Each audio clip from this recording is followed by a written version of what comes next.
Eu vou começar com uma pergunta, assim, uma espécie de provocação. Imaginem que tem alguém, o vosso próximo, seja na família ou no trabalho, com quem convive todos os dias, mas em quem não confiam, têm alguma desconfiança.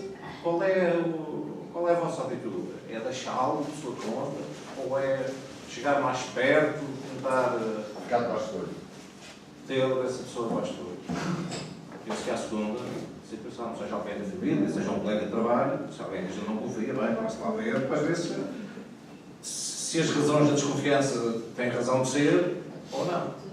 Ora, porque que a maioria das pessoas não adota esta atitude em relação à política, aos políticos. Toda a gente diz que os políticos são todos os ladrões, são todos iguais, querem mamar, deixá-los, eles é que sabem. Faça a expressão. Faça a expressão. Faça a expressão. Deixá-los, dar-lhes corda livre para fazerem o que muito bem entenderem. Portanto, quem acha que é assim, são ladrões, e muitos são, a consequência deveria ser andar em cima deles, pedir contas. O que é que ele vai fazer? Prometeu isto, porque é que não fez? Se o Presidente da Junta, se o vereador, se o deputado. Fica esta reflexão clara. Fazendo aqui um pouco a ponte com uma questão que a professora Mendonça apresentou, sobre a banalidade do mal e do bem, vou citar aqui o gênio Einstein, que dizia que o mal vence na sociedade não é por causa das pessoas más, não é sobretudo por causa das pessoas más, que não são assim tantas, é sobretudo por causa das pessoas de bem, a maior parte, mas não fazem nada. Que querem o bem para elas próprias. Permitem, abstêm-se de dizer de sua justiça. Portanto, isto vem na sequência da primeira questão. Se achamos que os políticos são maus, não sei o que mais, por um lado as pessoas afastam-se, não, deviam de entrar, participar nas sessões políticas e pedir contas. Ora, o tema aqui deste debate foi anunciado como as políticas sociais, e há políticas que não sejam políticas sociais. Todas as políticas têm impacto. Antissociais, eu conheço alguns.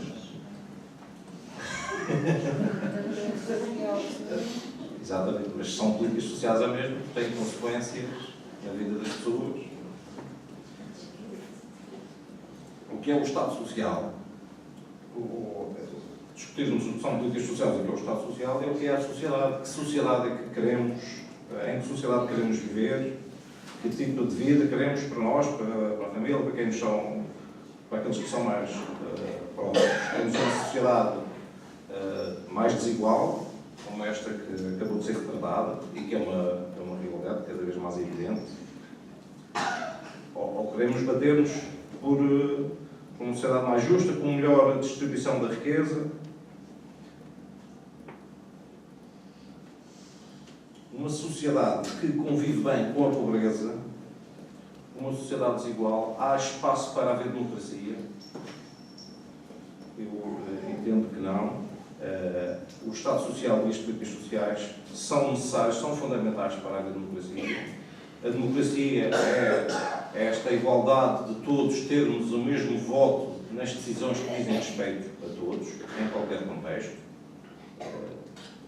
Seja num contexto do condomínio, ou da freguesia, ou do país.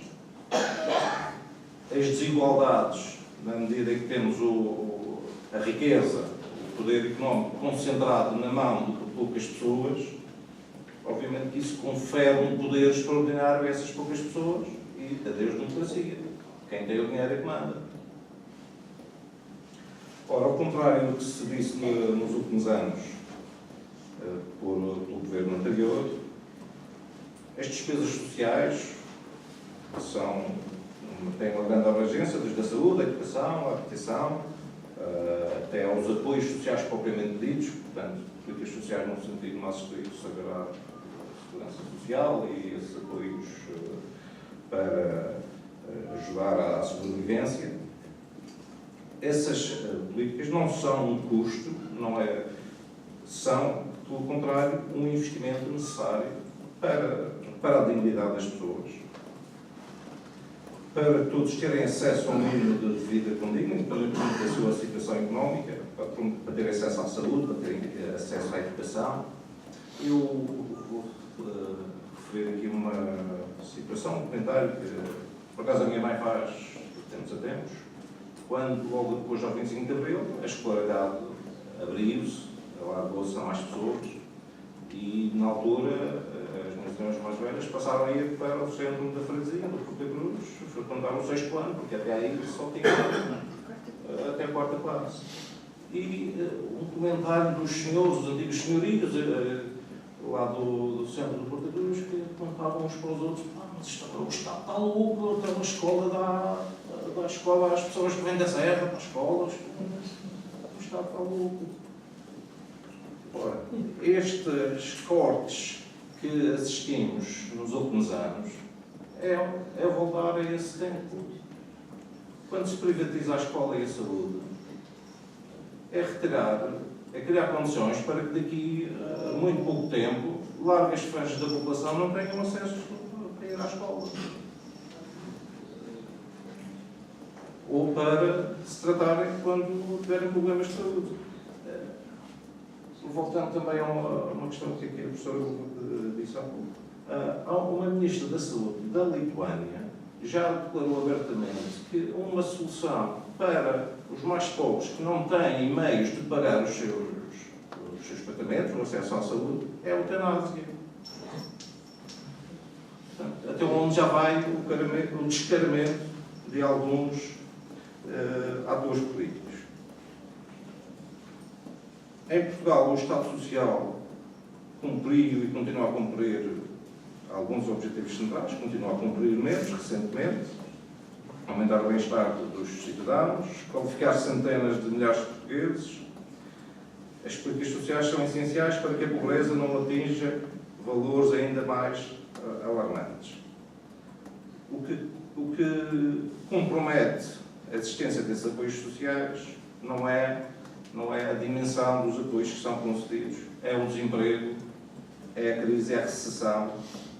O desemprego, as contribuições de quem trabalha são fundamentais para gerar receitas. Se não há trabalho, não há receitas para a segurança social e, obviamente, esta deixa de poder pagar com estes apoios. O que se fez nos últimos anos foi esta austeridade violenta, em que substituiu-se as políticas sociais do Estado pelo negócio da caridade. Houve privatização de áreas de atuação do Estado. Por exemplo, em termos de cantinas sociais, cresceram imenso, passaram de 62 para 840, e para as quais foram canalizados 1.400 milhões de euros. Isto parece que é uma coisa positiva. Mas, ao mesmo tempo, os indicadores da pobreza cresceram.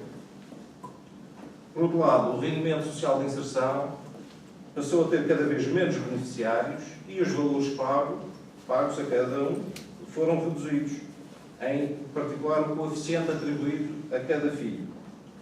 Ora, isto passou a uma situação caricata, que é: o Estado paga às IPSS, às instituições, por cada pessoa apoiada, cerca de 600 euros para servir refeições e outros serviços, retirou verbas do rendimento social de inserção para não dar o dinheiro de tratamento às pessoas, canalizou esse dinheiro para as instituições, mas antes, quando pagava o rendimento mínimo de tratamento, esse custo era de apenas 374 euros. Ora, o que acontece é que transfere 600 por cada pessoa para as instituições, mas o que as pessoas no fim vão receber é muito menos do que se tivessem a transferência direta do Estado. Isto é, além de se reduzir o benefício que chega às famílias, há aqui um fator de desmoralização de quem está nestas situações graves, que além de ter que se dirigir a uma instituição para ter uma esmolinha, ou a refeição, ou outro tipo de géneros para a sua vida, não tem, deixou de ter aquele rendimento que o Estado pagava, que garantiu uma dignidade, como se essas pessoas não soubessem se governar. Portanto, em vez de dar às pessoas, damos às instituições que conhecem este negócio da solidariedade, e esses é que vão administrar a vida das pessoas, porque são pobres, não sabem se governar.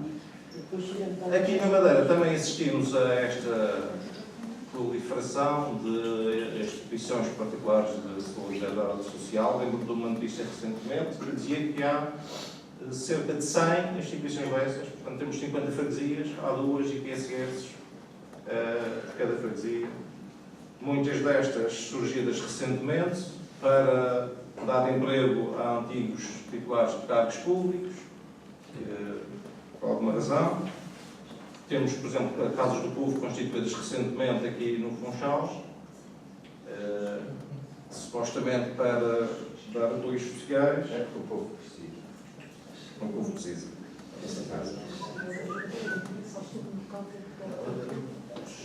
A questão da sustentabilidade, do crescimento, no desenvolvimento, uma notícia recente que eu me lembro de ler, dava conta do Dia da Sustentabilidade da Terra. Penso que é esta a denominação. O que é que isto quer dizer? A gente consome todas as atividades humanas, as atividades económicas, consomem recursos que a Terra dá. Cortamos florestas, a pesca, a agricultura, a extração dos minerais, do petróleo. Portanto, são recursos que retiramos da Terra. Muitos desses, os ecossistemas têm capacidade de repor, de reproduzir, e outros levam mais tempo. O que acontece é que estamos a extrair mais do que aquilo que a Terra consegue repor anualmente. Então, o Dia da Sustentabilidade é uma estimativa. Qual é o dia do ano em que a gente já conseguiu extrair mais do que aquilo que a Terra vai repor no ano inteiro? E este ano, esse dia chegou a 12, 13 de junho. E cada vez esse dia acontece mais cedo. Isto é, estamos a retirar em meio ano, estamos a retirar de um ano aquilo que só em 2 é que a Terra vai repor, nos níveis em que estava inicialmente. Ora, há o crescimento, que é medido pelo PIB, que anda sempre aí nas notícias, o PIB cresceu, não cresceu e tal, e há o desenvolvimento. As consequências deste crescimento, muitas delas não são medidas. A poluição é a mais evidente, o desflorestamento, a exaustão dos recursos minerais, o petróleo, e, portanto, se tivermos estes efeitos todos em conta, se calhar não existe crescimento. Por outro lado, como referiu aqui a professora nos dados do Oxfam, que 1% da população dos Estados Unidos captou para si todo o crescimento económico que se registrou nos anos mais recentes. Ora, isto entronca com a política atual da austeridade. Nós vemos aí o governo anterior e vemos aí muitos comentadores que o importante é criar as condições para o crescimento. É preciso não aumentar o salário mínimo, porque isso prejudica o crescimento. É preciso privatizar, porque os privados é que sabem gerir bem os negócios, as atividades, para potenciar esse crescimento. Vemos os responsáveis europeus todos com este discurso. Ora, o que é que nos adianta esse crescimento se a nós não nos chega nada? Ou se a 99% das pessoas esse crescimento não chega a nada? É esta falácia que é preciso desmascarar.